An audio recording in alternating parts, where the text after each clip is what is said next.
Baiklah, hari ini saya akan jelaskan mengenai cara mengukur panjang dengan micrometer scope.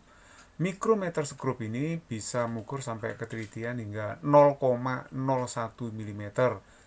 Ya, bisa lebih teliti daripada jangka sorong.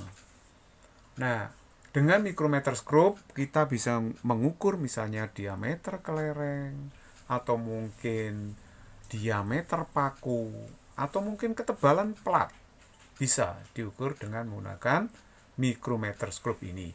Bagian-bagian dari micrometer scope antara lain adalah ini ada anvil. Anvil ini disebut sebagai poros tetap ya. Sedangkan spindle ini adalah poros geser. Ini bisa digeser maju mundur atau silinder tepatnya ya. Silinder yang bisa digeser maju mundur tergantung dari putaran timbelnya. Kalau timbel ini diputar searah putaran jarum jam, maka spindle akan maju. Sedangkan kalau timbel ini diputar melawan putaran jarum jam, maka spindle itu akan mundur. Jadi dia bisa maju mundur. Nah, bendanya nanti diletakkan di antara anvil dan spindle ini, sehingga nanti dia bisa terjepit di situ ya. Nah, kemudian di sini kalau sudah terjepit dengan pas, nanti bisa dikunci dengan lock nut. Jadi ini untuk mengunci bendanya supaya nggak goyah ya. Jadi bisa dikunci di sini. Ini mirip seperti skrup pengunci gitu. Terus skrup pengunci ini adanya dalam frame micrometer skrup. Nah, frame ini berhubungan dengan ini silinder tetap yang tidak bisa bergeser, berisi atau memuat skala utama yang satuannya milimeter di sini. 0 mm, 5 mm, 10 mm, 15 mm, 20 mm dan seterusnya. Nah, nanti saya jelaskan secara detail pada contoh pengukuran aja. Nah, timbel ini sebenarnya adalah silinder yang bisa berputar dan dia memuat skala putar atau nonius daripada micrometer skrup ini. Nah, jadi kalau timbel diputar, maka nanti spindle ini bisa maju mundur kan. Nah, tapi timbel ini untuk putaran yang kasar, artinya spindle akan lebih cepat maju atau mundur. Tapi kalau putaran yang halus, ini kita pakai ratchet. Jadi ratchet itu untuk putaran yang halus. Kalau misalnya diputar secara halus, kemudian kok terdengar krek krek krek krek, ini berarti spindle tidak bisa maju lagi, artinya sudah maksimum. Makanya ratchet ini berbunyi krek krek krek krek gitu.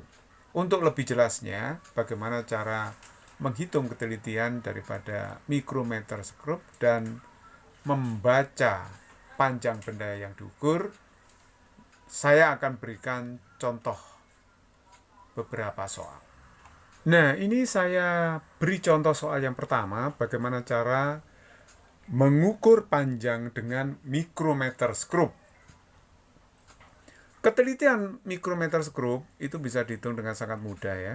Kita lihat bahwa kalau skala putar ini diputar satu kali putaran, maka dia bisa bergerak maju mundur sebesar 0,5 mm.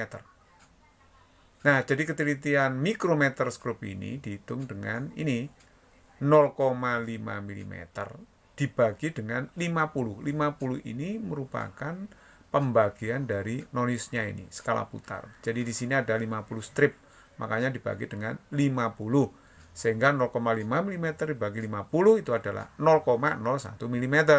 Itulah ketelitian daripada micrometer skrup. Hasil ukur dari posisi seperti ini antara skala utama dengan nonius adalah sebagai berikut. Kita baca ini 0 mm, 5 mm, ini 10 mm ya. Nah, habis 10 kan 11, habis 11 12. Nah, ini 12 lebih sedikit. Kalau yang pasti 12 ya, makanya di sini ditulis 12 mm. Ditambah dengan yang sedikit ini. Yang sedikit ini kita tidak bisa membacanya, harus dibantu nonius. Nah, nonius, skala nonius yang berimpit dengan skala utama itu kan 40. Jadi kalau begitu 40 ini harus dikalikan dengan ketelitiannya 0,01 mm. Sehingga hasilnya adalah 0,40 mm. Hasil akhir berarti 12,40 mm.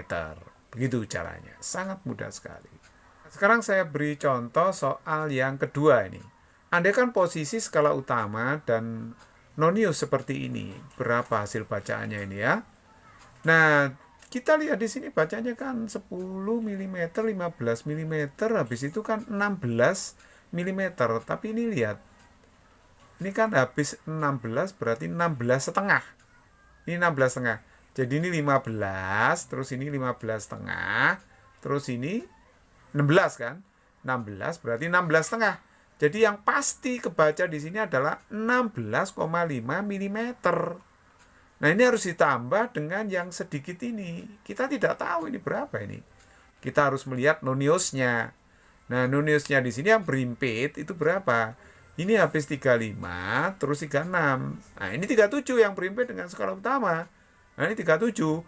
Berarti harus ditambah dengan 37 kali ketelitiannya, yaitu 0,01 mm. Sehingga harus ditambah 0,37 mm. Hasil akhirnya adalah 16,87 mm. Nah, seperti itu. It's very easy problem. Physics is easy and fun.